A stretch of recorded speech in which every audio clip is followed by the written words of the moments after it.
সকাল সকাল শহরে ইডির অভিযান শুরু হয়েছে। বালিগঞ্জে ফার্ম রোডে ডেপুটি পুলিশ কমিশনারের ফ্ল্যাটে ইডির হানা।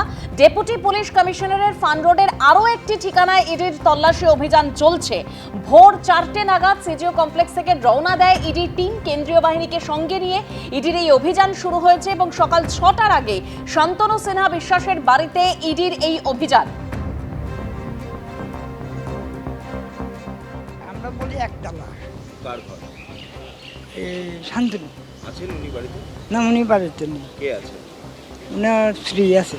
আচ্ছা, উনি কবে থেকে নেই বাড়িতে? অনেকদিন থেকে নেই, কালকেও আসেনি? কালকে আসে না এখন। মানে লাস্ট কবে এসেছিল বাড়িতে? লাস্ট আমি তো নতুন ঢুকেছি, 2-3 দিন এখানে। আপনি কবে দেখেছেন শেষ? আমি তো ওনাকে এসে আর দেখিনি, ওনাকে আমি দেখিনি। মানে বিগত কয়েকদিন এই বাড়িতে আসছেন না? না না, কে থাকেন তাহলে বাড়িতে? ওনার স্ত্রী আছে হ্যাঁ? আর ওই বড় ছেলেটা আছে, বড় ছেলেটা নিয়ে গেল।